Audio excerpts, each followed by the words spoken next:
By George, I think I've got it. Hybrothetical Thinking. I saw that Bigfoot walking across the screen and I thought to myself, wow, they are real. I ask us all, is that really reasonable? Hybrothetical Thinking. My personal belief is that there is very compelling evidence that we may not be alone. I'll show you a little of the evidence. Hybrothetical Thinking. Researchers at Stanford University School of Medicine have pioneered a cancer vaccine that eliminated all traces of cancer in mice. You could find evidence of that, my friends. You could change the world. Hybrothetical Thinking, a podcast for the hypothetical thinker.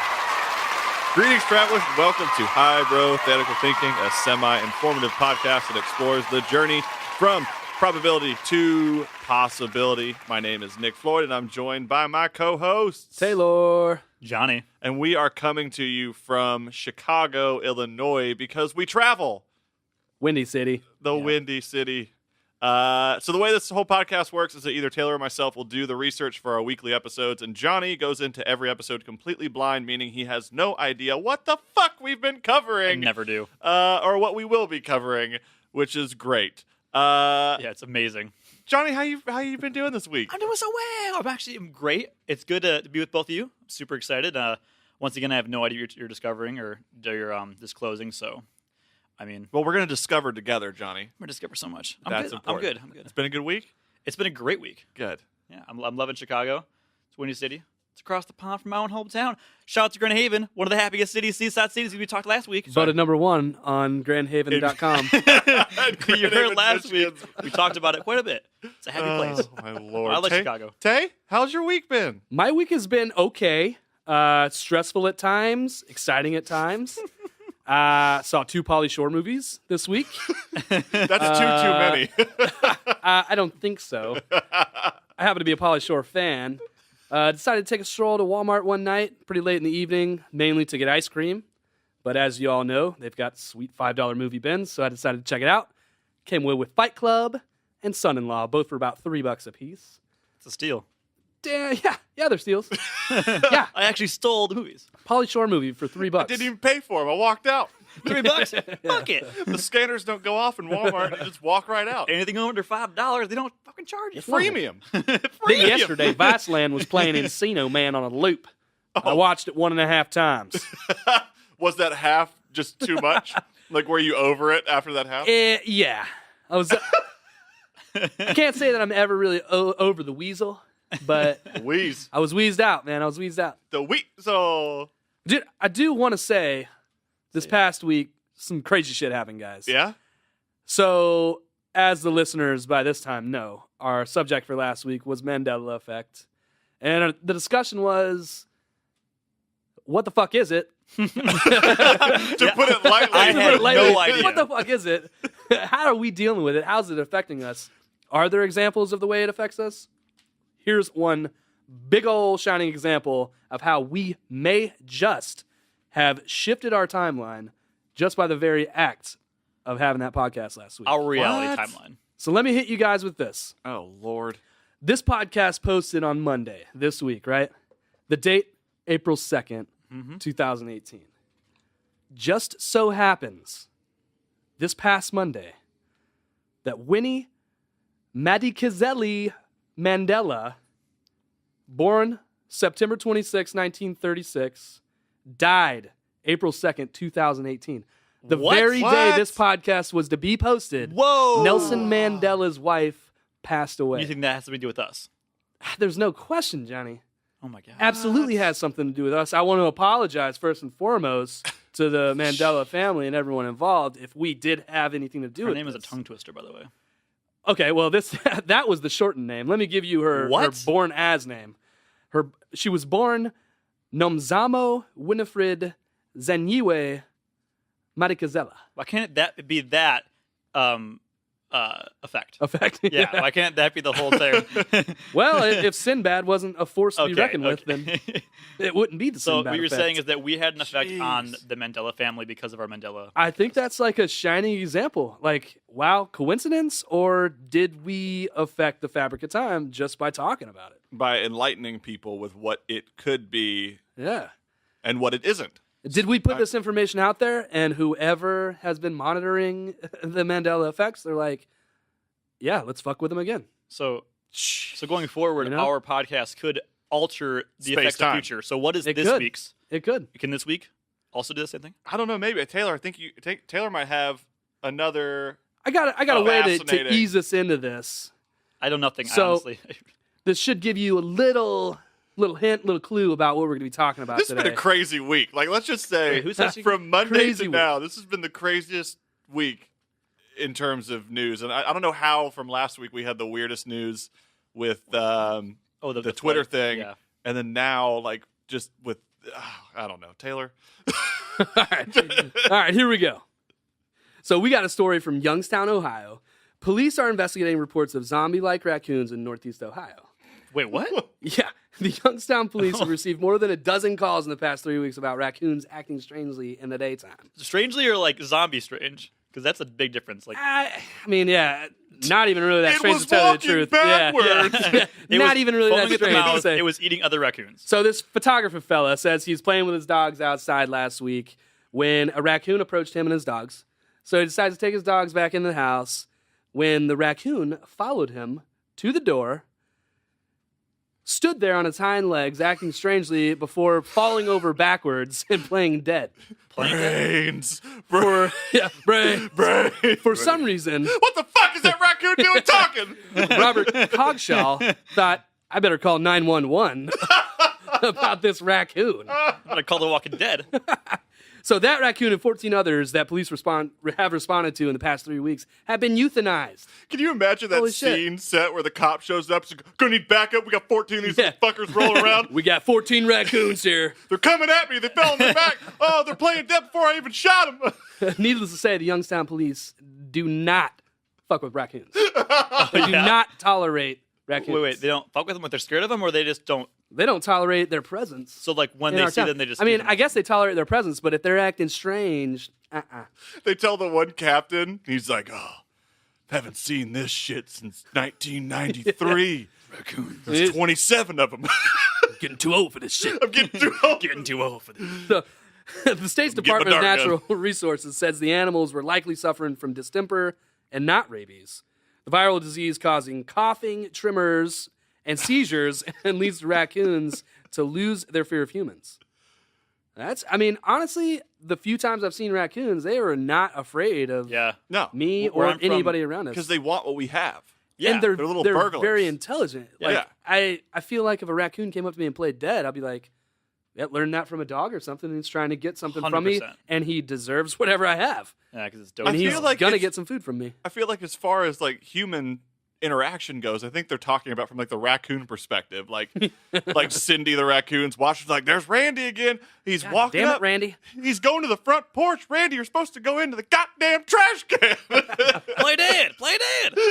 There's Randy staring at his reflection in that door again. I don't know. He stares at it until it makes him cross-eyed, then he passes out and falls on his back. And he just lay there for about 30 seconds until he wakes up. Here. What the fuck? And it happens again. Incognito, my ass. Man, what a crazy, and the fact that was trending on social media platforms and all that, like, people, like, this was clearly it must have been a slow news day. Well, this is the world we're living in. You put zombie in a headline, hits, brother. I guess I missed it. So, name of this podcast. Sorry, I guess I missed the whole entire... Zombie in parentheses, Hybrothetical Thinking. So, lesson here, just a PA announcement, PSA announcement here. Authorities are asking residents to report raccoons behaving unusually to their local police stations. So guys, if you see a raccoon, report it to your local law enforcement. Drug deals, anything else like that, just let that slide for the week. Purge away. If you see a raccoon that's falling on its back, please dial 911. Can't be having lazy raccoons in our town. Not in this town. I was actually really excited that there could actually be like a rampage of zombie raccoons, an epidemic. Overrun. This sounds like lazy, like possibly like rabies-ridden raccoons. That are or not even rabies-ridden. Like maybe they don't even have disease. Like that one thing said distemperament, which is like, it lives out in the woods. It rifles through trash. Like I'd be kind of probably pissed off all the time too. I'd have a weird bad temper. Piece of ham. Yeah, or it's just like stomachache. That seems like a normal thing. It just seems like not that odd. We see raccoons every day back in my hometown, Grand Haven, Michigan. Shout out. And I had a German Shepherd. It's the second time you shout out Grand Haven, Michigan. This is relevant. They're not going to sponsor the podcast. Hey guys, I just want to throw a shout out to Ackworth, Georgia. I just want to throw a shout out to Spring Hill, Tennessee. What? So I had a German Shepherd, and these raccoons would fearlessly walk up to our back door and just like steal birdseed. No fear. No fear. Yeah. This German Shepherd could easily kill you, and you're like, no problem. We turn the lights on, and they go, and they walk away. Right. Anytime you see a raccoon in like a movie, if it's not just scrambling away, Guardians of the Galaxy, it's like personified, like it's got his hands out and he's asking you for food. Yeah, there's videos all over YouTube where they like steal food. Maybe that's the problem. Is this isn't an issue of like a zombified raccoon? Maybe it's just an impolite raccoon. Maybe this raccoon was going to get what he wanted. He knew what he wanted. He was going straight to that front door. And he thought, well, maybe if I viciously attack or murder this man, I can take whatever I want. Or, he's right. Scratch that. The man's bigger than me. I'm going to play dead. I'm going to trick him into getting that box of Cinnamon Toast Crunch. But instead, that one raccoon got 14 raccoons killed. 14 of his brethren slain by Damn his it, actions. Randy! We thought you had it. We thought you were going to feed us for 3 weeks, and all you did was get 14 of us killed. This sounds like Over the Hedge, where, you know what I'm saying? Like a dark version of Over the Hedge. Get away from the door, Randy. It's like Watership Down exactly. Just with raccoons. Oh, my gosh. Oh. All right. Well, there's that. Glad we've talked about it. Glad we've created this mass character world of raccoons with Southern accents. I would like to say, Ohio, maybe we should think about our policies on what we do with wild, crazy acting raccoons. I don't know if killing 14 of them was the number one answer. Like, jump straight to that. Yeah, like can't you quarantine them or put them somewhere where you can like study them and see if they're actually a zombie? I mean, they could come back to life. Well, they already are. You throw in the Z word around. So I mean, these like, suckers might get them to start walking again. Put them. Yeah, it's true. They might be poisoning whatever this little town is. What? Something Ohio. Yeah, where is it? Yorkshire? I don't know. A place that we don't care about because they kill raccoons. Yeah. Just think about it. Study them. Take them in. You've seen Planet of the Apes. I love raccoons. Smart raccoons. They walk. They talk. Next thing you know, we're overrun by them. Charleston Heston comes, drops down, finds the Statue of Liberty in the sand. But if I know anything, if you kill raccoons, like if you kill monkeys, just more monkeys or more raccoons get pissed. If I know anything about, they get angry. So like, we just pissed off every single raccoon out there. Yeah, we're fucked. They already got masks on. We're not going to know where they are. Okay. Oh, that's so good. All right, with that, I'm going to take this joy, this laughter, this wonderful time that we're having, and I'm going to transfer it into the darkness that's going to be today's episode. Are you guys ready for darkness? I wasn't, but I guess I have to be. You're going to be ready for darkness. I do believe in a thing called love. Just listen to the rhythm of the heart. So I'm going to preface this episode with a little piece of information. So with this specific episode, I'm going to focus on the topic at hand. I'm not going to say what it is yet. I'm going to wait because I've written a whole thing about it, and I'm going to read it shortly. But as far as kind of delving into subtopics, I'm going to hold on to that.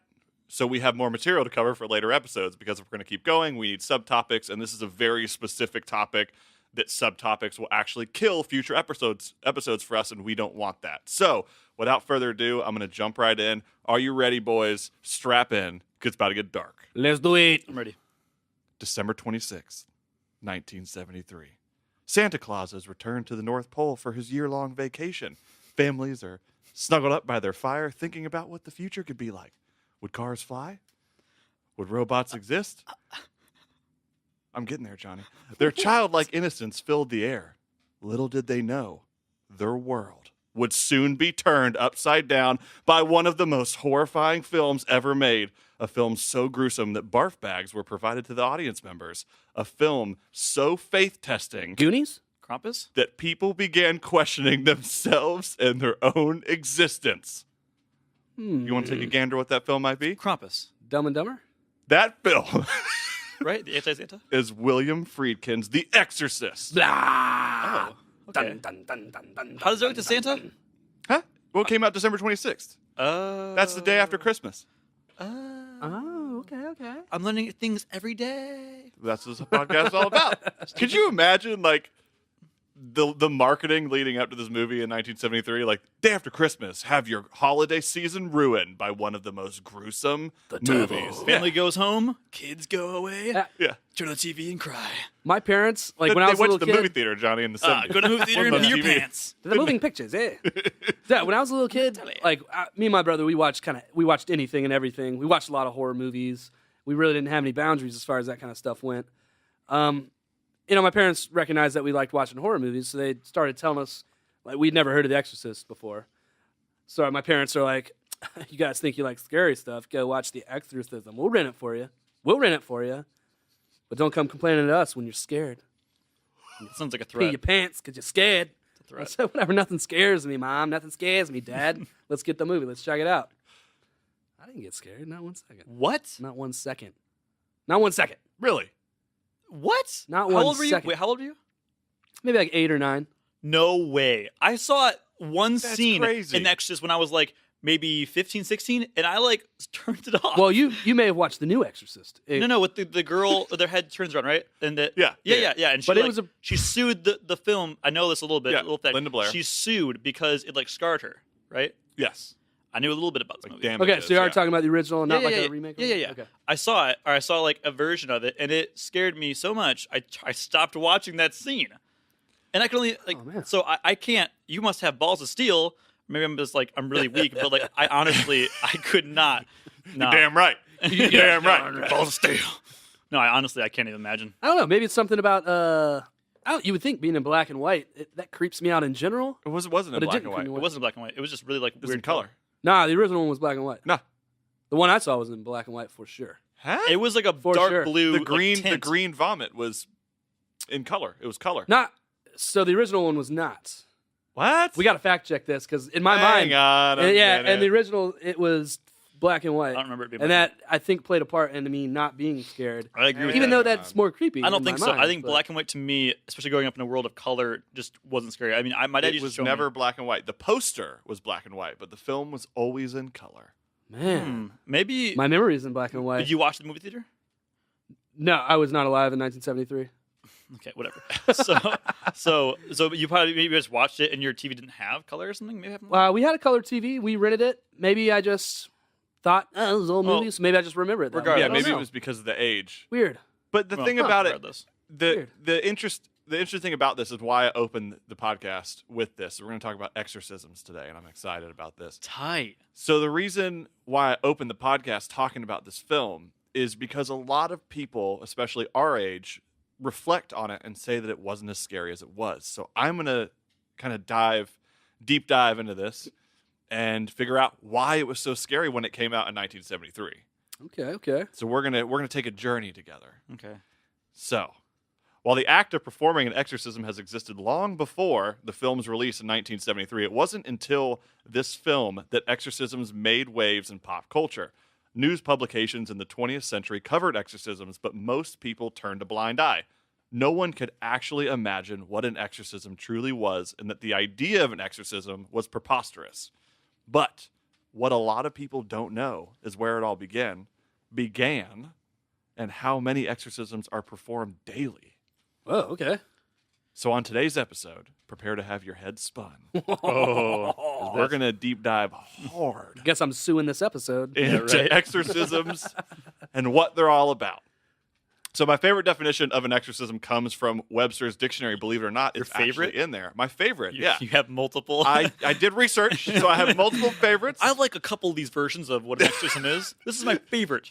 So the Webster's dictionary definition says an exorcism is the expulsion or attempted expulsion of an evil spirit from a person or place.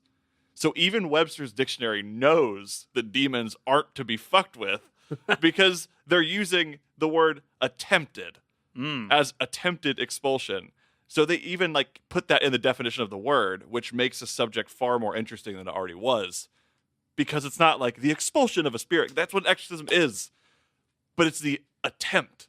Yeah. It's not the completion of it. No. Well, Right, yeah. I think It's you- an attempt because you're not always Yeah. going to succeed. I think you can take it two different ways. I think they might be saying it's the attempt, you might not succeed, or there's nothing to do with spirits. I'm not agreeing with this idea, but I'm saying maybe they think, well, there's never a spirit to begin with, so they're attempting to do something that you can't do. I don't think we should just say they're attempting to, but you can't always succeed, you know? Well, you know what I'm saying? I think I do see what you're saying. Yeah, I do get that. I think one of the reasons they might say it that way is, one of the ways I understand it is when they're exercising a spirit, it's not like exercising. Is that what it's called? All right, everybody. This week Get on your short yoga. shorts on, and we are going to Zumba. exercise with these spirits. Here we go. Hands on your head, weights in your hands, up and down, up and down. And squat. I think the way I understand it is each spirit has like a virtue or whatever, or like it stands for like a sin or whatever. Sure. So like murder would be a demon. You know, and you have to cast out each one of these demons like one by one. Yeah. So it's like a successful exorcism maybe gets some of them, but there's like still some left. And I guess in everybody, I guess you're supposed to have those. Everyone's got demons. Yeah. You know, so bless inevitably you became they're going to be there. Catholicism, when you say bless you, is from expelling good and bad spirits. And when you say bless you, it puts the good spirits back in you. Is what During the Black Plague, when it's what someone they- would sneeze, because so many people were losing people around them, they were like, bless you. It's gotta like, be demons. oh, this means you're in trouble. You got good and bad demons leaving your body. You Pal, want the you're, good ones back in. You're in big trouble. So you got good and bad Do you demons sneeze? inside you. Get the fuck outside. Ebola, you're gone. Get the fuck outside. Lock the door. So the craziest thing about exorcisms is that there's not a set date or even a period of time that the first exorcism was documented. Wow, There's not a single piece that says that. But in the Hindu religion, ancient texts known as the Vedas, probably pronouncing that incorrectly, referred to evil beings that interfere with the work of Hindu gods and harm the living. This sounds like a demonic spirit being attempting to possess humans. Like, this is exactly what it sounds like. Even in Christianity, there are many references to Jesus Christ himself performing exorcisms. Whoa. Which is nuts. But it wasn't until the Middle Ages that ancient superstition, mental illness, and demonology were seen as a result of evil possession. In fact, mental illness was actually viewed as one of the first signs of demonic or evil possession. Wow. Well, if you're gonna perform an exorcism, you might as well be Jesus, because you always say like in like the Father, Son, and the Holy Spirit, or like in the name of Jesus, in the name of me, leave this human's body. Like, there's nothing scarier to a demon than Jesus, right? Like, oh shit, in the it's name Jesus. of me. Fuck. Yeah. Get out! All right, you what? I'm out. You know what, Jesus? I'm sorry. You're right. You said the right words. I'm just gonna climb out of this guy's butthole. My bad. Straight from the horse's mouth. Oh my god. Here I am. Kind of hot in these rhinos. So what you're saying, Nick, is that the last thing you said is that there's some like mental abilities or like people, and that's the first step of thinking somebody has. In the Middle Ages, mental illness was a sign. was viewed as like that's sign number one that might have and mental illness actually from the Middle Ages all the way through the 1940s, mental illness was the key component into demonic in what people thought was demonic possession. Oh my god! It was like mental illness that drove them into, whether it was murder, whether it was speaking in tongues, whether it was demons, though hyperactivity. Well, I guess there was a point though that they kind of say any illness, any disease, is like a form of possession, right? Like you're possessed by something. So it makes sense in my mind. Any kind of abnormal behavior or anything abnormal about a person makes sense to me why they would say that that's a possession. In a time where they couldn't prove or disprove certain things via science, they would just say the first thing that seems off, let's just call it what it is. Or and even if they could like find something like, okay, we know this guy has the measles or whatever it is, whatever disease. Right. Even if they know technically this is the measles. Yeah. I could still see them being like, yeah, it's the demon called measles, And it's the demon of measles. When that goes back to the whole Measles bless demon. you thing, is like when the Black Plague happened, it was like that was a big deal because people associated, because religion was so heavy in culture, in mainstream culture back in that time, in the Middle Ages and the Dark Ages, that them saying bless you, it was like this disease was instantly associated with something evil and not human that was inhabiting your body. And that's why, when you got sick, things would affect your insides, your internal pieces and parts. So it made sense, and it was something that allowed people to call like, okay, this is a demon. This is an evil spirit that's causing you to be this way because we are made to exist and live a life. And so when anybody got sick, it was like, that's a demon. Right. Yeah. That's a sign, essentially. Yeah, because they didn't have. I mean, and like science wouldn't. They were already studying to try to figure out like how do we. There's so much on their plate. It's like how do we figure out? Okay, like what's the sickness? How do we cure it? What's the sickness? How do we cure it? And then when there are these unknown symptoms that are popping up, it's like, okay, well, let's call it something. Let's give it a name. Let's call it a possession. Let's call it a demon. Let's let people, because I think people named it that, right? Like I think people were like this, like we're going to call it a demon. We're going to call it an evil spirit. Well, I guess at some point back in the day, like in the medieval times, Middle Ages, like people couldn't read and write. The only people that could read and write were clergymen, people involved with the church and religion. So I'm sure anything anyone talks about, like there's nothing else to talk about. Literally nothing else. Let's talk about demons, dude. Yeah. Yeah. I mean, yeah, after you're done talking about all the things around you that happened that day or whatever, like when bored, I'm sure a demons lot come of up. conversations were about church and like religion. Oh yeah, faith. Everything. Absolutely. And probably everything would relate to it. They would relate everything to their faith and their religion and whatnot. It's crazy to me to think back like that there wasn't a single, like with Bigfoot, with Mandela effect, like we could put a date on it, and to me that's the scariest thing when you can't put a date on something. And like, what was the date of the first Bob Chandler official race? I don't think we ever looked that up. I think we did, but I don't know. Oh my god, bringing that back. But it's insane to me. Like you can't put a date on it. You cannot put like I'm talking like BC. Like that's as far back as this goes. And they're like, they talked about it, but we don't have. It could go back even further. Well, what's weird to me is that I could imagine there always being like the thought of possession, that like idea of possession, but then at some point there had to have been an officially recognized like term of an exorcism or possession by like the Catholic Church or whatever, Because don't you have to like be approved or you have to like ask permission to like perform them? Funny you say that. So many people actually believe that exorcisms are solely performed by the Catholic Church, but exorcisms are taken very seriously in Christianity, Islam, Hinduism, Taoism, Judaism, and Buddhism. While each of these religions have their own beliefs, which we won't go into for time's sake, they all believed that an individual was possessed by an evil spirit and that it needs to be cast out. So that's the one thing they all agreed on. Okay. All right, so in 1614, the Catholic Church established their first official guidelines for exorcism. Those guidelines were exactly what was needed, as requested and performed, until exorcisms began to decline around the time the Catholic Church put these guidelines into effect. So by the time they had them in effect, the completion and performing of exorcisms started to shoot down. Oh, weird. Yeah, which is crazy. Like you give a guideline and then people start performing them. So it's like showing the cause and effect. Like you're putting this into the ether and it's actually... It's crazy. Like maybe that's got to it mean puts something. Some people in check. They're like, oh no, there's an actual guideline. There are rules. There are steps they're going to take. Maybe I'm not going to be able to fool anyone. Exactly. Uh-oh. Yeah. So it's insane. But there was a resurgence, which is even crazier. And that was the 1960s and mid 1970s. That there was a just massive increase of the number of exorcisms performed on a person. Weird. Which brings us back to 1973 when The Exorcist came out. You saying that had an effect? People saw The Exorcism and they're like, or Exorcist. Wait, which is it? What's the movie called? The Exorcist. The Exorcist, and they were like, "Oh, this is a nifty hobby." That could be me. I don't think it like spawned Exorcist. I think that people had been reading about it because in this 1960s and 1970s there were a lot of really, really brutal, gruesome cases of actual exorcisms that were being performed that made it into the news.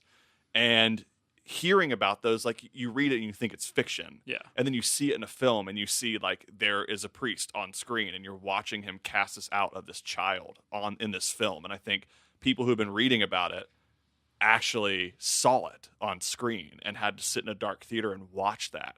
And it became like, I think it messed with their head because it became a reality all of a sudden. Yeah, you kind of see it in physical form. And you're like, oh man, a head spinning all the way, 360. Yeah. And this That's person not an didn't owl. die. That's What?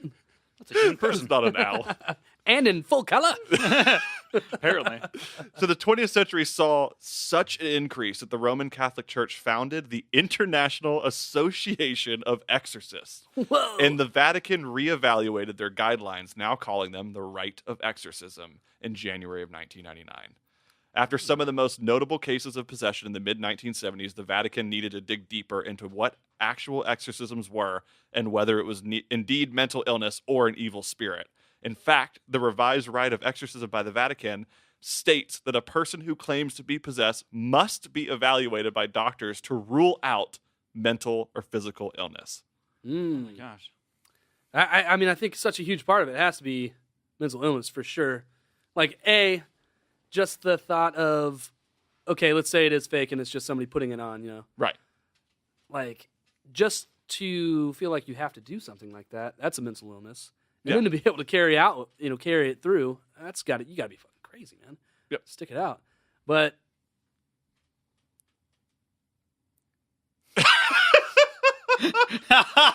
that, my friends, is a brain fart.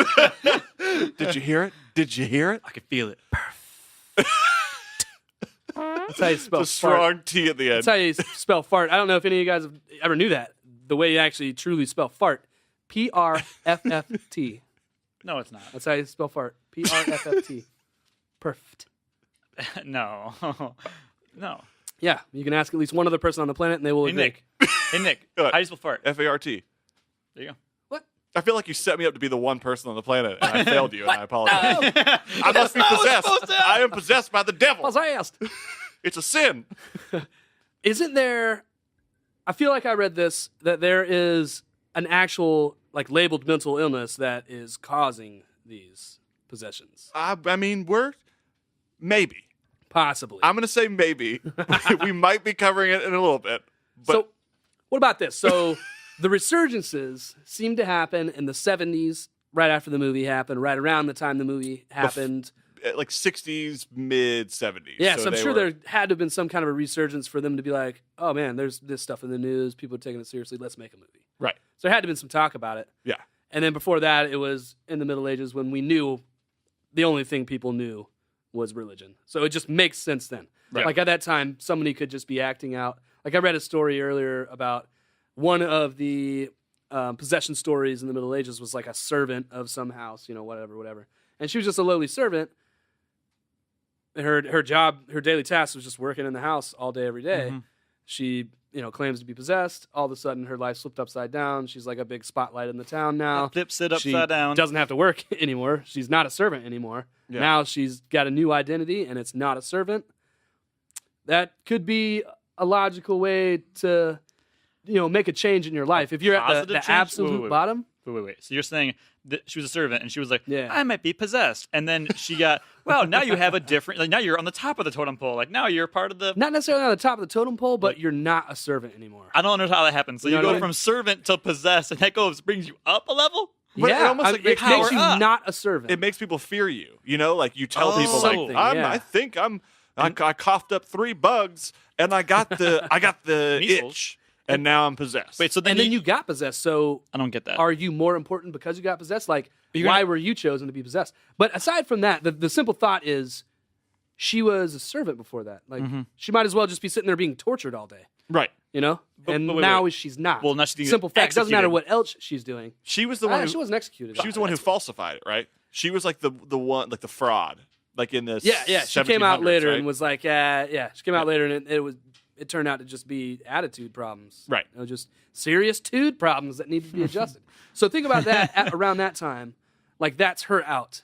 She can't be a servant anymore. You would do anything to not be a servant. I would easily say Anything. I'm possessed by demons. Easily. Right? So Why- fast why forward would to anybody? the 60s and 70s, and it's a lot of civil disobedience going on. Mm-hmm. People are wanting to rebel. They don't want to be, not only rebelling against the government, but, people feel more free. Like, they feel like they have more civil rights. So they're rebelling against everybody, even their parents, even their grandparents, even their just the simple belief systems that maybe their parents and grandparents may have had, religion.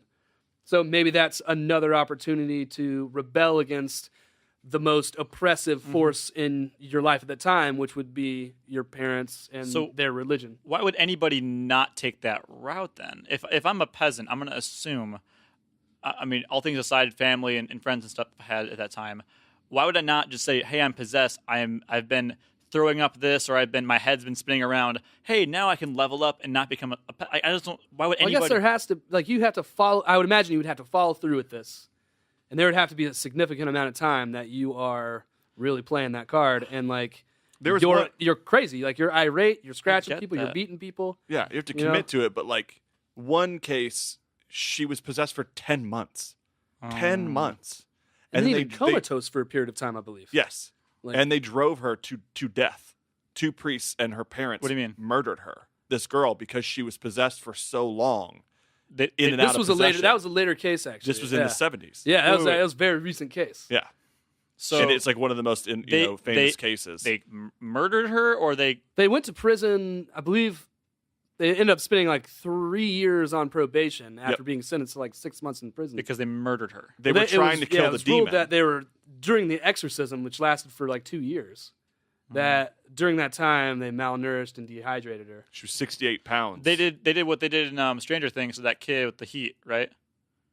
You know what I'm saying? Yeah. Spoiler alert! I haven't seen the second season. Nah, whatever. But they took out the Netflix, demons via making it uncomfortable in the when you're the host's body. Yeah. Okay. They essentially made the demon feel uncomfortable, and so that makes sense. Yeah, they dehydrated. They wanted to dehydrate the demon and be like, oh, this host is now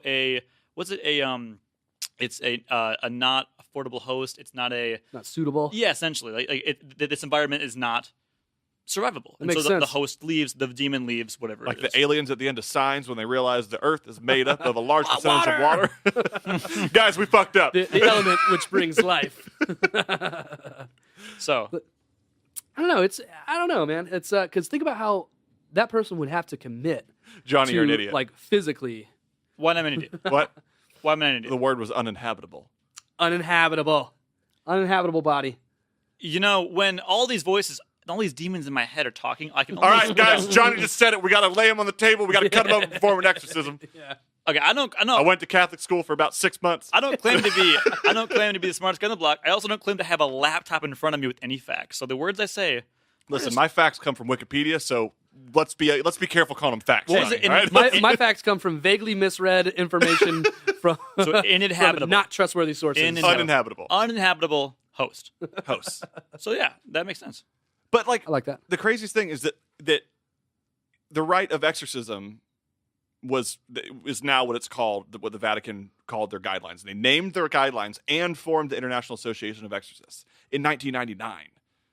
Late to the game. So, what could have been so bad that they in 99? Yeah, from 70s to the 90s. That they were like, okay, guys, we need to get this together. And it went so far as that the rite of exorcism even included a list of signs of demonic invasion varying on the type of demon and its purpose. Oh, weird. The signs included loss of lack or appetite, cutting, scratching, and biting of skin, a cold feeling in the room, which is weird, unnatural bodily postures, and change in the person's face and body, the possessed losing control of their normal personality and entering into a frenzy or rage and or attacking others, change in the person's voice, supernatural physical strength not subject to the person's build or age, speaking or understanding another language which they never learned before. Tends to just be Latin. Knowledge of things that are distant or hidden. Future prediction. Prediction of future events, sometimes through dreams, levitation and moving of objects / things, expelling of objects / things, vomit, intense hatred and violent reaction toward all religious objects or items, and then antipathy towards entering a church, speaking Jesus' name, or hearing scripture. This sounds like every single step that the girl in The Exorcist went through. Oh, absolutely. I believe they left out urinating in the middle of a dinner party. Yeah, they left that out. Was it throwing? That's a symptom. Was throwing up in there too? Well, expelling of object or thing. You guys. The Vatican put this together. They're not going to put puking, saying the C word. They're not going to. They're not going to write that. That's every cliche of what a demon would be. This is the guideline. If you were to tell me to make my own rule book of someone's possession, I would watch The Exorcist back and I would write these 14 things down on paper. So it's like the whole thing is. I think part of it, though, if you are the Catholic Church and your whole vibe is these things are real, demons are real, spirits are real, and you don't have that shit like locked down, like you don't have a step-by-step guide to exorcism, they should have had that in like the 1600s, right? Like, yeah, they should have had that put together. So, but why? Like, Wait, why? They had to at some point to substantialize that they really do still believe in it. Maybe. So am I getting that they You know? watched the Or exorcism? could it be getting worse? Maybe. I'm saying like maybe like some like priest or I don't know, a cardinal was like, oh, I saw this movie and this all makes sense. I'm gonna base a whole entire rule book. They're like, guys, I don't know. I think this shouldn't have come out. They know too much. The public knows too much. Yeah. We need to This is backtrack. real. No, I think it's like who's going to take it seriously? Who would Right. take them seriously on other God-related issues if they don't even have a system for exorcisms, which they're supposed to be doing all the time, right? Yeah. I don't know. I think that's weird. It's like performing. So let's recap what we've covered so far. They have no definitive start date as to when the first exorcism was locked in, was Jesus documented, before whatever. Jesus, yeah. Like, I mean, there's even like theories that Jesus Christ himself was performing exorcisms. The number one exorcist, Jesus Christ. But even before that, like, was that there? And then even to now, like into 1999, the Vatican is in their guidelines. They have 14 signs to watch out for, to hand somebody and be like, all right, here's your book. Read these 14, memorize them, and make sure that There they will be a feel test all on 14. Friday. Yeah. The weird thing is the raccoon didn't have half those things. Almost none of those things. Well, it acted differently. But did it speak Latin? I don't think the raccoon was ever possessed. I know. I was like, why did they think it was possessed? Why'd they euthanize these raccoons? They apparently don't have this list. They don't have the 14 steps. Get on that. Yeah, they didn't call the Vatican. And get Ohio, the list. you need this Yorkshire, list Ohio, you'll be getting an email. now. With this list. To your There are county several famously documented cases of exorcisms, most of which have been made into a movie because they're too good of a horror story to pass up on. Why would you Green not do it? Vomit? Yeah. Some of those films include The Exorcist, which is based on the real life case of Roland Doe, which is a crazy story which we won't dive into, and The Exorcism of Emily Rose, which is based on the real life case of Annalise Michel, which is the woman who was down to 68 pounds and was possessed for 10 months, all that. But the most fascinating thing about these documented cases is that after the massive jump in cases throughout the 1970s, documented cases became near silent. Even after the establishment of the International Catholic Association of Exorcists, the coverage of exorcisms in mainstream media has gone completely quiet. Is this truly something that demands to be kept secret? Or is this an attempt to help people in pain overcome their mental and spiritual demons?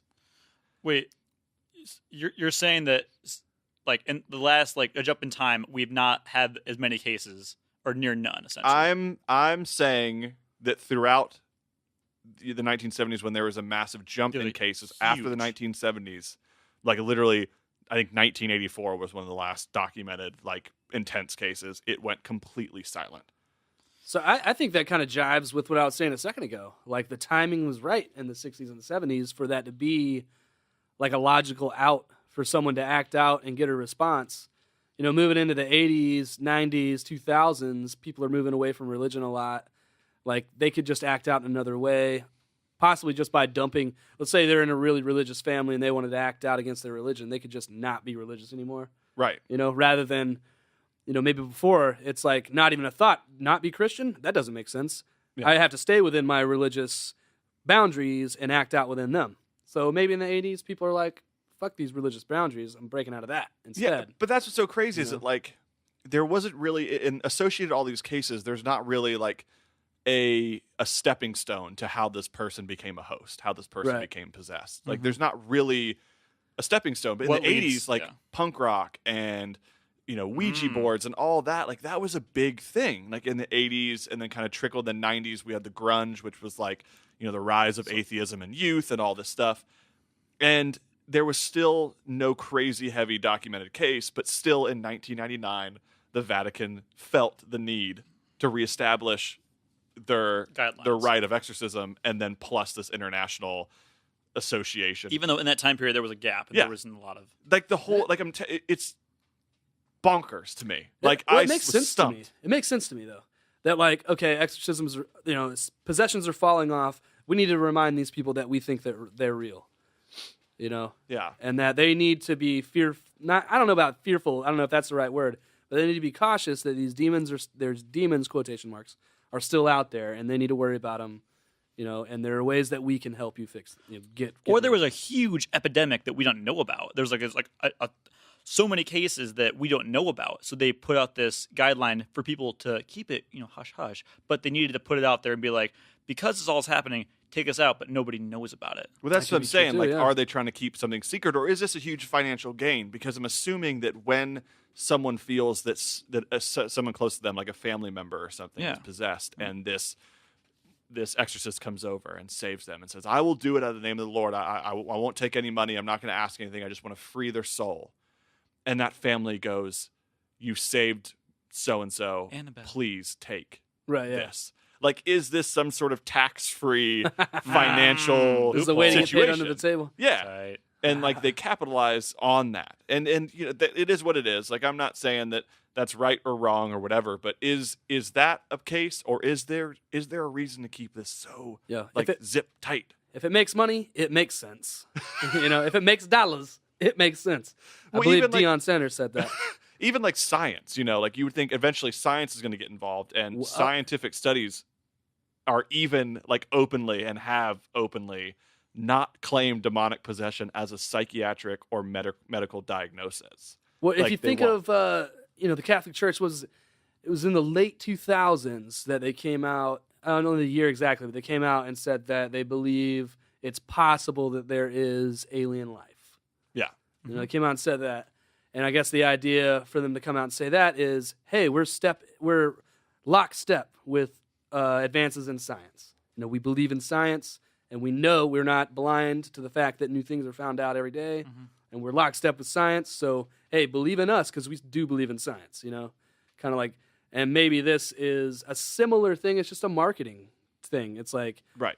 Maybe exorcisms weren't happening, and they're just like, guys, hey, remember that we need to help you get rid of your demons. Right. But like the hypothetical demons, your demons of being, greedy or drinking too much or So lust. The cases of people going to a priest or whatever so let me backtrack a little bit. So you're saying that financially people who perform exorcisms like priests will almost like by commission. Like, pretty sure priests are the only ones that perform exorcisms. I think, Jesus was he a priest? Was he a priest? I mean, last time I checked, Jesus wasn't walking the earth in 2018. True. But I'm saying any exorcist ever, like via financial gain, they have to meet a quota, like their commission paid us. No, like a cop, like they gotta exactly. Like, oh, you're not hitting your quota by the March end of the 29th, month, guys. We got to find some people that are possessed by the devil, and if we can't, we got to possess them ourselves. Yeah, we gotta make this shit up. Grab your upside down crosses and your pentagrams, guys. We got some work to do. So what I'm saying is that if that's what the end game is, then where are all these cases where people are going to get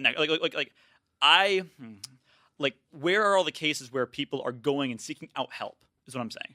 If it that should still be happening. Right. Well, it's really quiet. And I think news still, it's like, okay, there's a movie in the 70s called The Exorcist. Like, we get it. It's like people who seek out help. I don't think it's just making news anymore. And then even so much as science goes, sure, they're not claiming demonic possession, but they have claimed that there's a form of monomania called demonomania, which is a patient. Fucking badass movie. Sounds like an awesome truck name. Demonomania. Monday. Pay for the whole Takes seat. on Bigfoot. Takes on Bigfoot. Only $10. Pay for the whole seat, but only use the edge. But demonomania is when a patient believes he or she is possessed by the devil. But this, to me, seems like an attempt to put a scientific name on it and go, cool, let's close this door and never open it again. So scientifically, there's we've named it, but also there's a movie that's come out. So it all it shuts a door, and there's no need to become press because who cares? Who cares? So it's just become not mainstream. Nobody cares about exorcisms anymore. Is what you're saying? Yeah. So since The Exorcist was released, it's given people the idea that possessions happen and exorcists exist in the real world. But this almost causes people to live in fear and question things that shouldn't be questioned, things that provide hope to others, So maybe it's best to keep the idea of exorcists quiet and only let them live in the fictional world of horror cinema. Like maybe that's what's happening. I feel like, in the days that we're living in now, like priests have to be, and religious people have to be smart about the stuff that they're spewing. Like think about like a youth pastor. Yeah. Like they're not there to shove scripture in your face. They're there to be cool, get on your page. Hip with it. Yeah, get hip with it, So, they're trying to get on your level so that you'll trust, when they're they can give you some scripture softly and that you'll respond. Sure.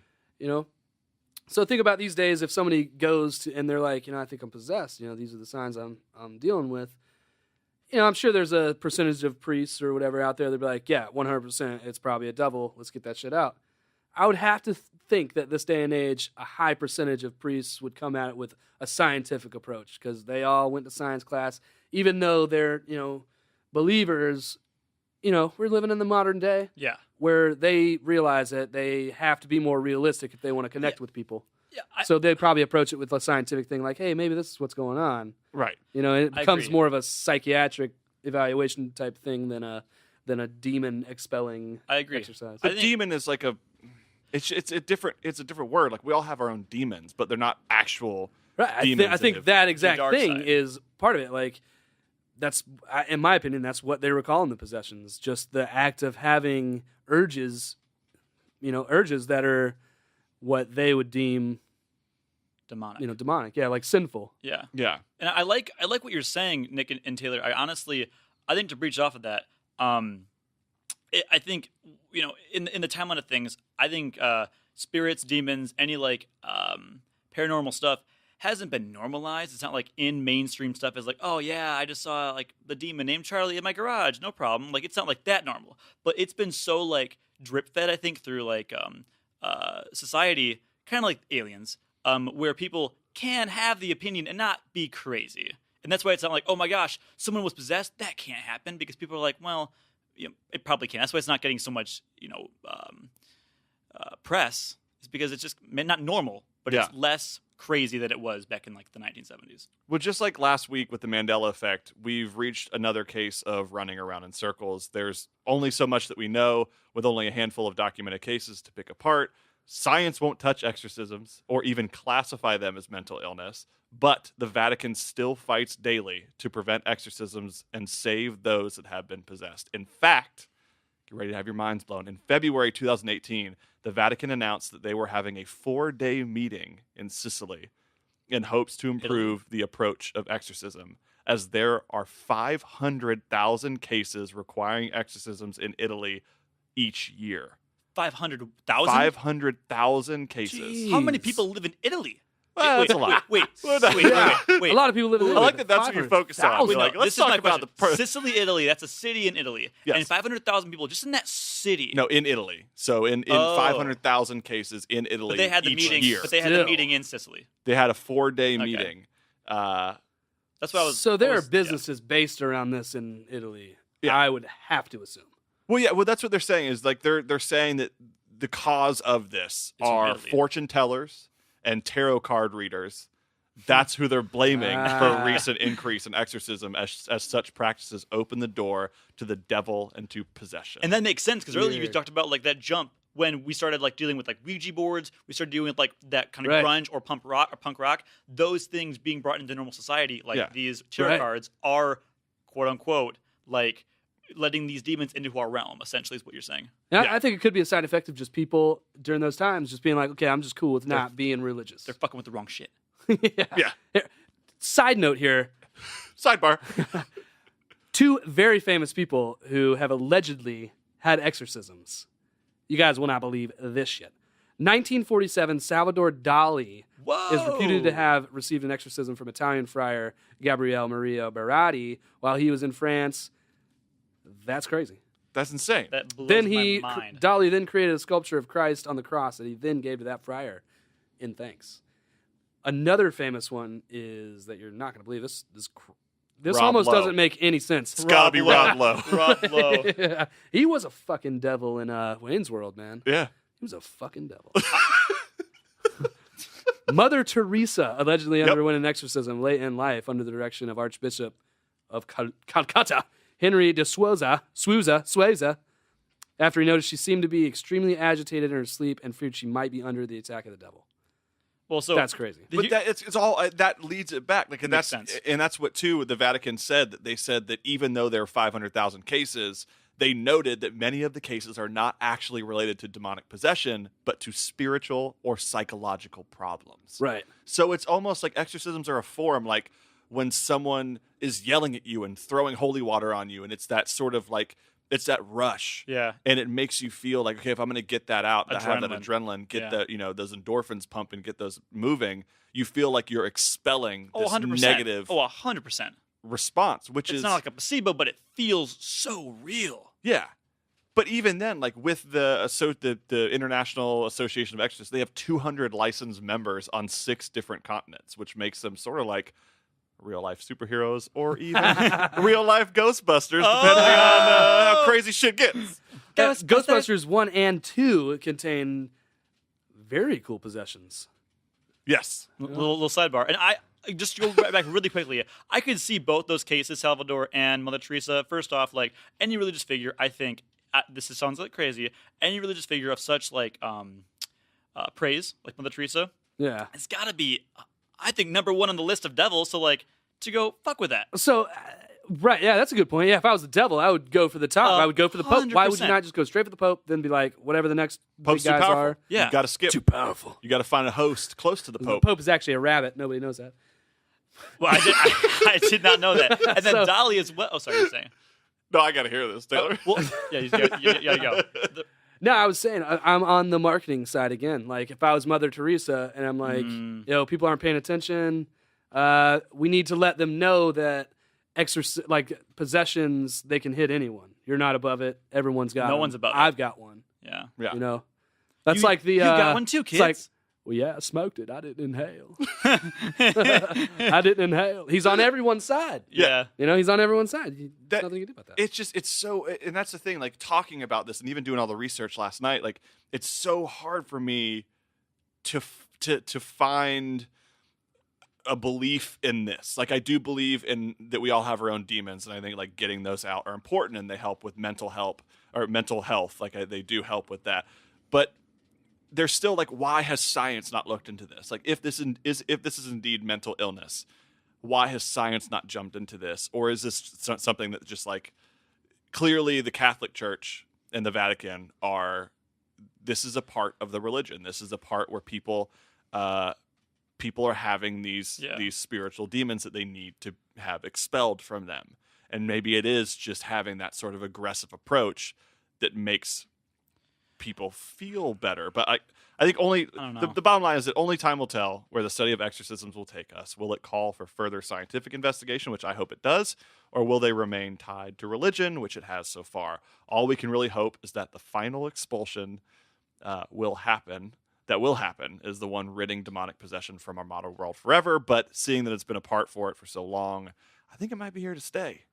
I think it's going to be as here as long as religion is here. Yeah. I don't think there's any way to avoid it, because other than the devil and demons possessing someone to do wrong, what's the negative side? Yeah, that's the only negative be side. A light, dark, yin, yang. It's gotta that's be. the only fight. Yeah, if it didn't exist, Star Wars wouldn't exist. Literally, there has to be a good and bad. Yeah, has to be that fight to create the balance. But what's the purpose? Like, if you're a demon trying to possess a host, is it like an attempt of power? Like, isn't it an attempt? Oh, yeah. Because the way you're possessing someone of enough faith to, the family has to know, like, hey, I'm gonna call a priest. Like, this is what's gonna happen. Is it challenging faith and religion? So is a demon actually possessing someone to basically puff its chest and say, like, man, I'm the shit? And gets I feel like that. Like it seems like a demon that carries out no other purpose. Like you never hear of it doing anything. It's never got a plan. Yeah. It seems like the only thing is that huffing and puffing, popping the chest out. I mean, like trying to kill. I'm the shit. Yeah, do something. Right. And it's mischievous, But it's just fucking around for the purpose of fucking around. You got to remember, I think every depiction of any paranormal stuff I know, the amount of strength and I think we see this in culture like Annabelle. Like the amount of strength a demon has to gain, or a spirit has to gain, just to move an object is apparently, I don't know this stuff, is substantial. Whether it's draining your phone battery or getting into a host, you need so much energy as a demon to do the simplest of tasks. So you gotta understand, like, a demon getting into a human body is not going to go around their day and like start fucking with the Pope and like trying to kill people. That takes a lot of energy for something that doesn't even have physical realm properties. You're just just air at that point, you know? Like, I think we need to take a step back from like what their purpose is, what their goal is, because at the end of the day, even like, what was that movie Ghost with the you know what I'm talking about? With Patrick Swayze? Yeah, Patrick Swayze. He didn't have the power in that train to throw the bottle, right? He needed to learn how to do that. It was so difficult. Yeah, but all he needed was the power of love, Johnny. Well, these demons just had to find it in him. Love. They need the power of a human host, and I don't think there's enough power in that. So that is probably going to dip into another episode, but one of the tangents I got stuck on in my YouTube hole when I was checking this stuff out.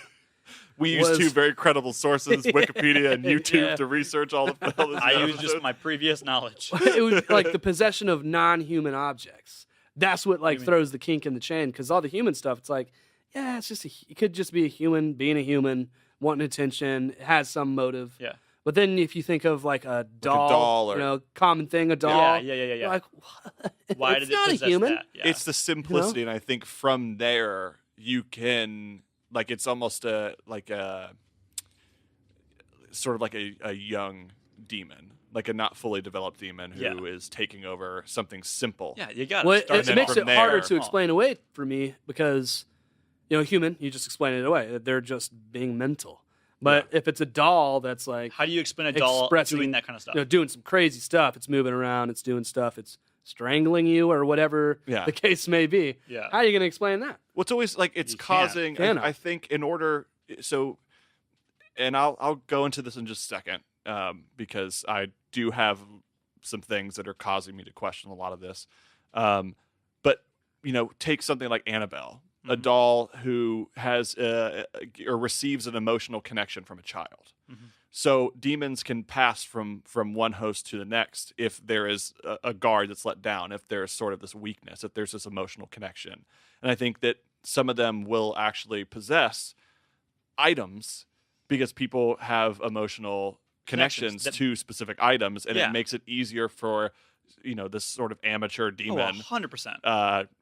I mean, the more I say amateur demon, it's like this guy who also his name is Randy. What who's a like, noob. Dude, Dad, I'm about to go fuck this doll up. Dad? It's gonna be crazy. I'm gonna hop in it, and then I'm gonna possess a whole house. Watch me. It's like, okay, son, sure you are. So you're saying, and this fucking idiot Randy, the only thing he can possess is a bundle of raccoons. Yeah.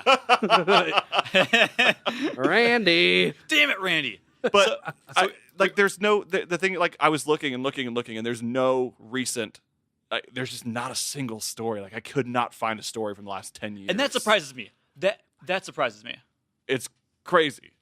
And at the end of the day, I think in a world like I talked last week, in a world that, or actually I think I talked the first week, in a world so video like esque and there's just so much like ability to be so worldwide, I think I would hear about more of this stuff every single day. Yeah, why are we not hearing about it? It wouldn't make sense that in the 70s we have all these cases, but now of all times, it's the globalization where you can be best friends with somebody in Sicily, Italy, wherever it is. Yeah. How is there not more? How are there not more possessions? Like, let's take YouTube, for example. And like you see videos of people breaking down on YouTube all the time. Oh, like, people just favorite thing to watch. Like at their most nuts point. Yeah. Ever. So good. Sort of like us, guys. Yeah. The Goonies. People are just crazy as shit. Like, they have other outlets to exploit their craziness. They don't need to then on top of that go say, I'm possessed by a demon, blah, blah, blah, blah, blah, blah. You can visibly see there's enough crazy in these people. You don't need an explanation. Right. I think too, I think it goes back to like episode 1 when we were talking about Bigfoot, where like I think if people knew that there is an attempt or there's a potential for people to be possessed by the devil, it would cause a mass, like, faith is one of the things that a lot of people have to hold on to. It provides hope for people. It's a beautiful thing. And if these people knew that the thing that they have to hold on to, there's something like demonic possession existing, it would completely shatter not just one, not just Christianity, but it would shatter every single religion, every faith. And so it's better to just kind of sweep it under the rug and move on. What if at the end of the day, and we talked about science in a way, I don't think you really quantify what makes somebody have a demon on that level scientifically, but what if the reason why, I just thought of this out of my brain, what if the reason why we're hearing less and less about it is because modern medicine, when you see somebody that seems like, oh, they're schizophrenic, they're hearing voices, it's not demons, it's schizophrenia, we can give you this medicine and it'll go away. Absolutely. So the demons are there, but we can just subdue them and make them go away via medicine. Boom. Yeah. That's got to be That's the key. I think it has to be it. Yeah. I've been searching on my phone this whole podcast for this thing I found earlier. What kind of phone is it? The reason I'm not finding it is because it's an LG Stylo 2. And I'm not finding the info that I'm looking for. But guys, earlier I found a case. It was in the 1990s, a professional football player, actually. Oh, yeah. And they actually diagnosed him with an actual medical term. And I can't find this term to save my fucking life. So hey, hybrothetical thinkers out there, if you can find what the hell I'm talking about, please do so. And post it on our new email. Let us know what it is, and we'll mention it on the next podcast. Speaking of the new email, Nick. I'm getting there. We're going to drop it at the end. Got to keep people hooked. But right now... keep your pants on, people. Hold on tight. So there is a medical term out there that encompasses what they're calling the possessions. Yeah. Gosh darn, I wish I knew what the freak it was. We're going to open next week's episode with it. And it's going to be great. Found it! But so while I've voiced my skepticism with all this, and I do think that, like the Mandela effect, like this, kind of like how I've been, except for Bigfoot, because I believe Bigfoot exists. Nope. Shut up, Johnny. Shut up. Shut your freaking mouth. Shut your mouth, boy. I don't believe in Bigfoot. Oh, it exists. We saw the movie. Yeah. I saw the movie. By the way, I don't know if we've made it clear, the movie It Exists is dope as shit. It is a cool movie. Please check it out, guys. Directed by is pretty tight. The guy who made Blair Witch Project, tell you another what, movie that was fantastic. You can watch Pretty it. dope. You can watch it and not change your belief system. Just letting you know, as a non-believer, you can watch it and you won't be like, "Oh my god, now I believe." So It's don't just be a afraid fun of it. movie. Don't be It's afraid. a fun time at Be the afraid of it movies. exists, but it exists. It's awesome. It's a cool movie. But there have been a lot of really cool takes on exorcisms. There's a movie called The Taking of Deborah Logan that is about a woman who actually has Alzheimer's, and they think the Alzheimer's is the issue, which is it focuses on sort of the mental illness aspect of demonic possession, and then she's possessed, and it's this whole thing. So it's an amazing. There's a lot, like it's on the forefront, and it's kind of stopped. Like as far as moving forward, it's everything is just halted. And I think the stories, like there are stories that people will tell, and those are the ones that are not documented. They're actually told by people because A, people don't want to feel like they sound crazy, and B, I just don't think these things are going to come out. So I've actually researched this podcast for years, and I just knew it was going to happen. So I have a story. Look at that, guys. Story time. There's a guy, and I'm not going to say him by name. His father used to be a priest. Right. Okay. And this is crazy. Okay. And he, something very specific, an instance happened that caused him to not want to be a priest anymore. Is this a person that you know? This is a person I know. The This is his dad father. decided The father. not to be a priest anymore. And he was sitting at home. My buddy he was a young boy, and they were sitting at home together, and someone calls him from the church and says, "I need you to come down to the laundromat right now. I'm at the laundromat. My daughter is acting out. She's vomiting everywhere. She's not herself. I need you to come here now. You're the only one I know who to call. Please come here." And he's like, "Okay, all right, I'll be right down. That sounds great." Like it doesn't sound great. Yeah. Sounds like a fun time. My day just got better. Cool, come on my way. And so he brought his son along because he just thought, okay, this is, it's a small town. I just need to be there. Your friend. And I brought my friend who was I think like 13 at the time. Okay.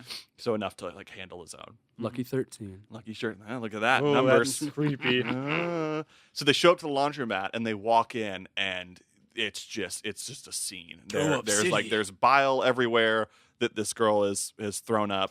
The woman behind the counter is like distraught at what's happening. My laundry. And the mother, Johnny, listen here. There are people listening who are at the edge of their seat right now. I am too. Trying to figure this out. I just don't want to scream. They paid for the whole seat. What? They paid for the whole seat. But they only use the edge. Only using the edge, baby. You like that phrase? I like it. Pay for the whole seat, but only use the edge. Only use the edge. You were saying, Nick, the lady behind the counter. So everyone, it's a mess, all right? The bottom line, the scene's a mess. Bile everywhere. Bile everywhere. And so as soon as the dad walks in, the priest, he walks in, the little girl stops and freezes. Oh my gosh. And she turns and looks at him. What? Just stares at him. She stops throwing up. She stops, like the tantrum, stops everything. Like her and my friend said her voice sounded different, like she wasn't a child anymore. It's a crazy thing. Crazy. Looks at the guy, the priest, grabs a hot iron and presses it to her arm. Oh, metal. And just stares at him. And then pulls it off, did not respond, did not react. And he, like the priest, my friend's dad was just like, try and fuck with me. I don't know what to do. Come at me, bro. Like, I got nothing. And so he did, like, they did pull her out. They took her out behind the laundromat and performed an exorcism on her, and then took her to the hospital. And from that day on, he's like, I'm done. I can't do this anymore. This is not what This was how long ago? I don't know a time. I just know that he was young. He's in his early 30s. He's your age? now. He's your age? He's in his early 30s. Okay, so that was what, 13? That's 20. I'm not going to. 20 years ago. Yeah, I mean, we don't need to do the math, Johnny. I'm just saying in my head, that is a case that wasn't too long ago. No, it wasn't too long ago at all. And that's probably in the 90s. I'll tell you right now, looking and seeing the conviction in your eyes makes this whole thing seem so much more plausible and believable than just like a couple of claims from the Teresa and Salvador Dali. Like that's all fine. This story is freaking weird. It's crazy. You know what's crazy is that one characteristic of all exorcisms, I can't find what the word is. Once again, but they're okay, don't tell like the wealth of information. Taylor Nelson. I don't have anything. Something exists. It's very vague. It's like you sound like me, but I don't have the internet, Taylor. Damn it. This come from a guy who took us on a journey of the Mandela effect last week about white holes and black holes. People, I live in a cloud. Okay. So one of the characteristics of exorcisms is in the group of people that perform these exorcisms, there's always one person who is like the leader, the highest ranking person. And it's said that the demon reacts to that person specifically. Yeah. And reacts when that person's in the room of course. or when that person's around, and that's when they react. Naturally, that they would see this opposite, this enemy, the dark sees the white, the light. Even in presence of other holy people. Like it might be other church people, but then the one higher ranking person comes in. Oh, just the highest. The highest ranking. Yeah. That would make the most sense. I mean, if I was a demon and I was confronted by like all these different like Catholic, whatever, religious people, I don't know. I have this visual of Johnny as a demon, but like I just picture him as like do I look Casper. like? He's this Casper. With a bow tie. It's like, hi, my name's Johnny. I'm going to enter you for a while. It's going to be pretty crazy. You're probably going to talk a lot. It's going to be weird. This child talking in amazingly fast. I don't know, like oh my gosh, this child's like so good at taking selfies. It's an auctioneer. All of a sudden, this child's selling my furniture at 1,000 miles a second. Yeah, we've got this ghost with awesome hair, and it's just standing in front of the fucking mirror, and he keeps blow drying his hair. Okay, so you're He's saying flipping the breaker. What I'm saying, I flipped the breaker. That was I want like an animated of that. We should do Johnny that. just being like, "Hi, Johnny the Ghost." So Johnny the Ghost here. So just be like 2 weeks, and then I'll just bounce to somebody else. Probably someone might be a woman, might be a 90-year-old man, might be a raccoon. Who knows? Maybe a raccoon. Probably a raccoon. So a bunch of and 13 others. I killed those raccoons. I euthanized. Okay, so this is what I'm saying is that if I was a demon inside of a host, I definitely would be most scared, if not the most terrified, of leaving this host because the highest ranking person is there. I get that. Yeah. So what's next in this? Well, I thought that was a cool connection that, in that case, that's exactly what happened. Well, yeah. Well, I think the only person in the room really that had the power to give an exorcist was your friend's dad, the priest. So also... So I guess if is it connected to the power of giving an exorcism, or is it just a pure rank? I can't really... I don't know. I mean, I've seen it. I like this kind of stuff. I don't like it. I think it's really interesting. I can't give an exorcism. I can't exorcist I can't do that. But somebody that... You can't say it either. Obviously, I can't say it. Obviously, if you want I to can't perform do it. it. I guess I'm a demon. I can't say those things, or I'll lose this host. So it makes sense that they would leave via the highest ranking person because I'm sure they're not scared of shit. Like they're not scared of me. Yeah. With that said, why would they be scared of the highest ranking person? Though? I think they fear the what power is of faith. the battle? Like who? Yeah, what is the the power control that they of have? faith. Like, what? I think it's the control of faith that causes them to lose lose that battle. What do you I mean? think a demon facing someone who is in such control of faith that this person, you can feel their spirit. This demon feels their spirit relying on this person, this person of power in religion, this priest. I think that's what causes the demon to expel. Is that it's almost just like, great, all right, you win.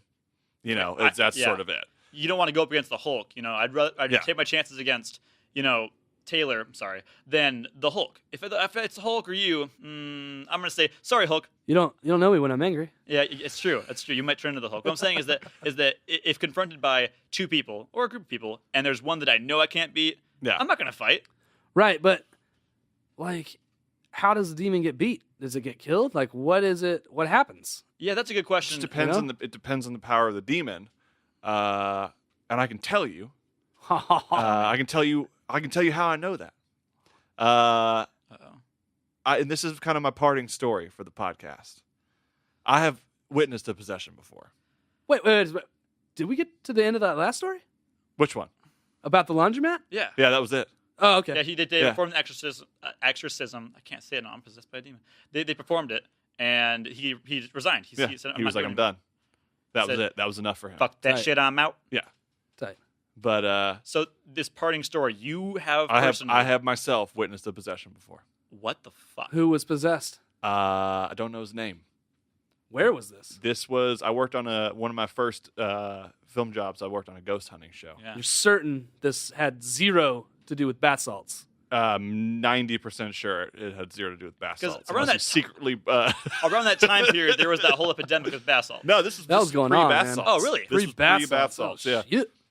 Yeah. So we were in Casadega, Florida.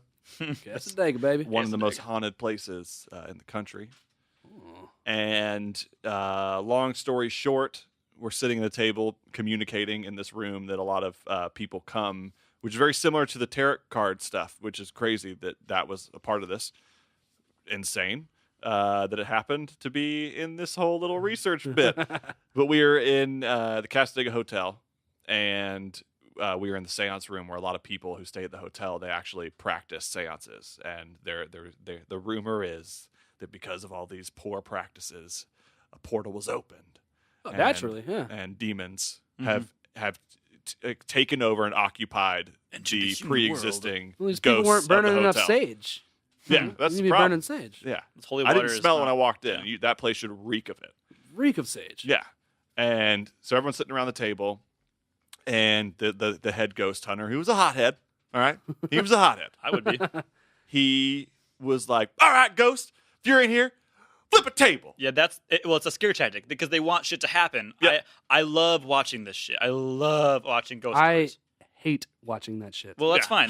But tomato. That's why we're for friends, because there's equals and opposites. Yeah, So what I'm saying is that's their tactic. Is yeah, that it was a scare tactic for because sure. if you antagonize a ghost and you make shit happen physically, you piss off a ghost, it's way more likely you're going to see an actual in life experience than all right, ghost, communicate to me by being nice.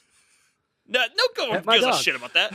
Hi, ghost. Johnny Exactly. here. Just want to ask you a few questions. When's your birthday? Yeah, exactly. They don't give a shit. Fuck you, Johnny. Could you I'm like, ghost, you wash suck. that glass for me? Yeah, is there a point that you could just annoy the shit out of a ghost so much that they just go away? I think Yeah. that would be me.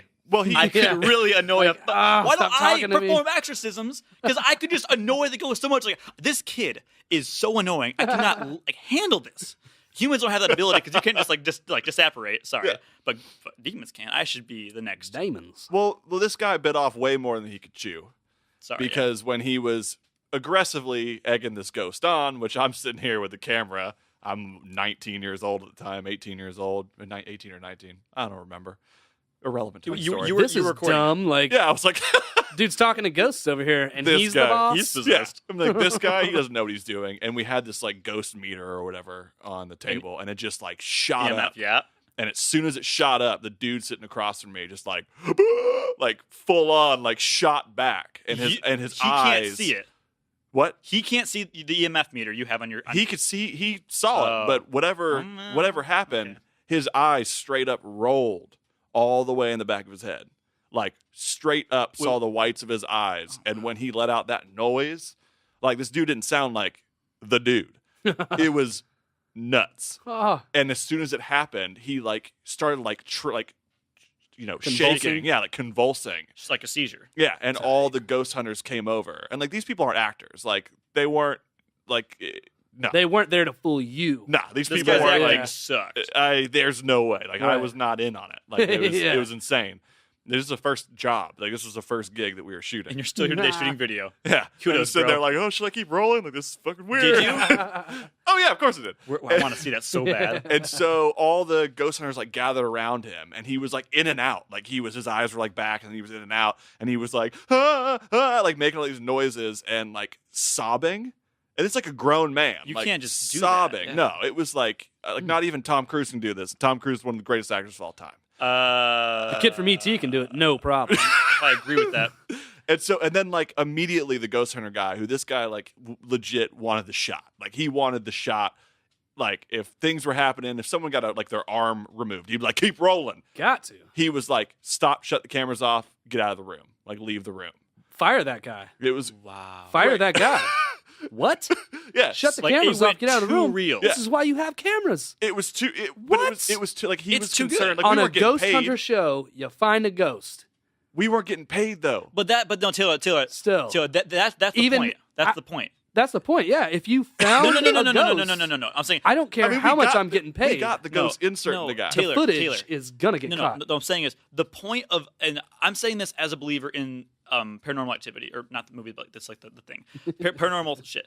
As a believer, the purpose for these shows is not to really find a ghost; it's to have the illusion or the idea of one. Because like anything, like Bigfoot, like aliens, like all this stuff, once you find it, well, that's checkmate. That's it. We got That's a the show, fanboy. but There's hopefully, like where does the show go from there? I think they'd be able to capitalize on finding Bigfoot. I think they'd make more money off finding Bigfoot than the 4 seasons of Bigfoot Hunter. Yeah. don't. No, I think so. I don't because agree, then but there that's would be okay. 4 seasons of post Bigfoot finding, like Bigfoot research. Just stuff. like anything, once we found out, It like wouldn't be a cash cow anymore because it would exist. Like it'd be like, we got it. Like once we old found- news. But then there's seen something. it. There's something to research. Poke and prod. Once we found out there's actually giant squid in the ocean, it wasn't like, oh, cool. Like, is it a mythological animal? It's actually giant squid in the ocean. Once we find Bigfoot, But that doesn't make it less cool, though. well, but it ruins all the not merchandising, but like the financial gain. Like all these, my life, I know a couple people like me who want to believe so bad, but once it's there, it's like, well, that's just that. I do get you there. I do get that. I get that. Yeah. But on the other side, it's like, hey man, if you know that going into it, I'm not going to watch that fucking show. But could because you imagine? Could you you imagine? know like, they're not going to find anything. the news story, like, because I had 3 other camera guys with me, and it was like, ghost hunter guy that has 2 a.m. public cable access show gets 3 teenagers possessed by the devil. Yeah, that's a lawsuit waiting to happen. I don't know if you can get sued for that. I guess post 1999, possibly. Yeah. There are facts, but like so we cut cameras, we did all that, and then he's like leave, and so we went back to the hotel room because we were staying. We had like, we were staying in the most haunted room in the hotel. How'd you sleep? So I'm Johnny. I'm getting there, bub. I'm All just right, too impatient. I'm getting there. I know you're at the edge of your seat, but I'm getting there. Only paid for the edge. First off, I would have gone straight to whoever's boss that guy was, and I would have told him the whole story, and I would have asked for that guy's job. If I were He you. was the boss. That guy would. He was paying that us guy to be should there. I mean, he fired. wasn't paying us to be there. But That guy should be fired. He should never have. Okay. I don't know who you are, sir. I'm sorry. Well, the if you're hiring resolution- for sound, you're Taylor amazing. Nelson, the resolution of this story is going to tickle your pickle. I guarantee You're it. in your hotel room. Fuck So yeah. we went to the hotel room and we let everything boil down, and like I'm heated, it was unreal. And it's like, man, that was the craziest thing I've ever seen in my life. What happened? I questioned everything up to that point. And so things boiled down, and then we get radioed by the guy. He's like, you can come back in here, like everything's fine, just like Relax. easy. It probably been like 45 minutes. I mean, it went by. And so we're walking down this long hallway before we get in the room, and like they're back in the room. We're walking down this long hallway, and I hear the guy go, "Here they come." To all of us, like he knew we were coming down the hallway, and we were all barefoot, like no one was wearing shoes, and he like knew we were coming around the corner, and so we get in front of him, and the main ghost hunter guy's like, he's not okay, like he's not. Wait, he's still not okay, but he's coming down from it. Just just be careful. I was like, I don't know what the fuck that means, but all right, so I'll be cautious. Just don't get near his mouth. Yeah. Or his butt, apparently. So, Isn't that where they go in the mouth, out the butt? yeah, that's how you rid a demon. That's a white hole. and so he's like coming down from it, and he's like, I'm so sorry. I didn't mean to scare you guys. Like, I don't know what happened. Like, that wasn't me in there. Like, I'm sorry. And then he's like, hey, Nick, didn't you, when you were a kid, didn't you have a tricycle? And I was like, what? I don't know what you're saying right now, man. He's like, didn't you wear overalls as a kid? And your tricycle was blue, red with a yellow seat, and you rode up a hill? Yeah, it was a hill, right? And then like the ghost hunter guy grabbed me by my shoulder, and he's like, you need to go in the hotel room, and you need to stay in that room, and you don't need to come out, and I'll be there in a minute. Nick, did you have... Yes. All that was 100% true. And Oh my I did not know No this guy. way. I've never No met this guy in my freaking life. way. I Yeah. would not have gone to my hotel room. I would have wanted to stay right there. No, because then you get And- possessed. Then I want to ride that thing out. I want to ride it out. I want to figure that. I want to know what's going to happen. So I'm sitting in this room alone, and then 15, 20 minutes go by, and he walks in the room. Wait, the ghost hunter. No, this guy who's done. And he's he's dead. Yeah. He's dead. I'm taking care of the problem. Yeah. He's dead. Don't worry about it. Don't worry. Go back to the room for a reason. Pest control here. You're not going to see I got that your guy problem. again. And so he comes to Extermination. the room, and he's like, all right, here's some, it was like sage beads or whatever. He's like, I want you to put this in your pocket. Bend over, sir. He's like, put this in your pocket. Guys, we're going to call it. We're done. We're done filming. You go home, and if you feel different in the morning, if you feel any signs of anything, whether it's feverish, cold symptoms, whatever it is, you call me, and I'm going to bring a team to your house right away. What? And I was like, Crazy, dude. what in the actual fuck? Dude, that's going okay. on? So, Nick, I have a big question. Do you or do you not believe in ghosts? I would like to save that answer for future podcasts, as I stated before. Ooh. Tune in next. So specificate, narrow down that question a little bit. Oh, well, if we want to save it for future episodes, maybe I shouldn't. But I'm saying, like, What the fuck did you just say, Johnny? I'm saying, Yeah, I actually, because I spoke very clearly. I might. I'm Specificize. trying to remember what I just said. Actually, maybe I shouldn't say it because if we're gonna say it for a different episode, then Yeah, save your ghost stuff for another. Yeah. I'm just trying to say, yeah. the whole concept of the concept of exorcisms and stuff. It's hard for me to run around in circles and see this stuff and read the things about mental illness and read the stuff about the Vatican having in place and the 500,000 and cases and all that stuff. It's hard for me to fully discredit that stuff, having heard this story about my friend and his priest of a father, and having 100%. experienced this possession. Now, I didn't see the exorcism, but the idea of a demonic spirit possessing a human being, whether that was some trick, whether it was set up, I don't know. I had never met these guys before. It was the first time I was on the show with them, and it was the last time I was on the show with them because I wasn't getting paid. But I would have been there like, oh my gosh, in a heartbeat. I would like to see that. And the footage, all corrupted. Oh, Well, whack. naturally, All of because, the footage corrupted. You know, the first things demons go or spirits go towards is electronic devices, and they drain the power. They fuck it up. That's just what happens. It is crazy. Yeah, that's a weird thing to me. I don't know. And it was the last ghost, the last show that the lead ghost hunter did. That was the last Ooh, one. weird. So two events in which Crazy. you've known the person who resigned, the Yes. priest, and then this ghost hunter. Yes. Kind of makes you wonder what kind of events he saw previous. Yeah, Like he was a ghost hunter. Nothing He had happened. to have seen something What in order made to like make him want to be a ghost What hunter. made him want to do it? And if this is so real, I mean, he's got like a whole What was that? story. Yeah. Like, he's got a story. Listen, I don't believe all of it. I never believed all of it. It's all a blows bit, my mind. all about kooky. It's a bit kooky. It's a bit nutty. It's a my bit mind. nutty. It's a bit nutty. But it was a crazy story. So I think like the bottom line, the wrap up here is: are exorcisms happening today? Yeah, 500,000 to be exact per year Just in Italy. In in one, Italy. Just in Italy. one country. That's one country out of like hundreds of countries. Yeah, There are a lot of countries. I think there's a couple more than Italy. Yeah. yeah, it's crazy, and we're not talking about it. And I think and that's what this podcast is all about, is we're going to talk about this stuff and theorize and hypotheticalize, and we're going to talk about it. We're going to do the thing. We hope to get you guys talking too, because we're not talking about it, and the documented cases are slim. We're not talking about it. Science is not there. Like, sure, we've given it a scientific name, demonomania or whatever it is.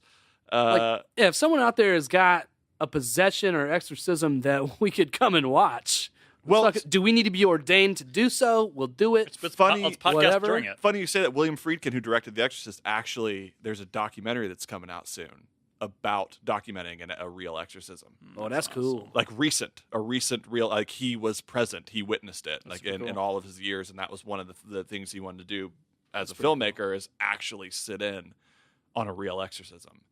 I would like to see it. I don't know. I'm on the fence about it. I don't necessarily believe in a demon possessing someone. I kind of feel like it's the more logical stuff, like them just having problems and not knowing how to deal with it. Even though I do believe that it would be possible if there were demonic spirits. Shit, we have a soul that's possessing our body, so I could see that some other entity or soul, somebody else's soul, could possess our body. Yeah. I find that possible, but it's know. really all about, and that's the thing again. This is a third episode in a row. It just comes down to the hypothetical of it all. Like, That's the point. That's it. The idea of an exorcism is a hypothetical in itself. Like, are they actually expelling a demon, or is it a hypothetical demon? Is it a placebo, Johnny? Yeah, and that person's just like, all right, I can't do this anymore. I got to be over it, Yep. It's a big poop, honestly. It's a big poop. It's just like the demon come out of the butt. You just gotta poop. Like, in the black hole, out the white hole, where does it go? We don't know. Your toilet, bye-bye. Flush away the demons. Oh, man, that's good. That's a good one. So, I think that's it.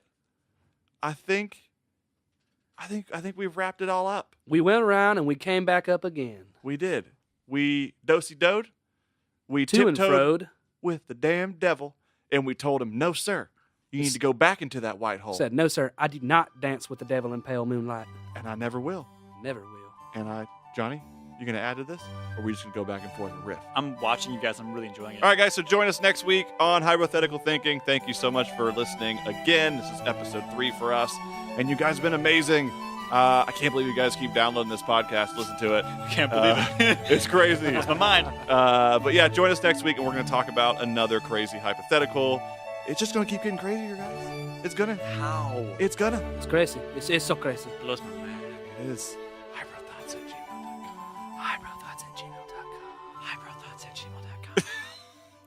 Power of Johnny compels you. You can make that work, right? I don't know.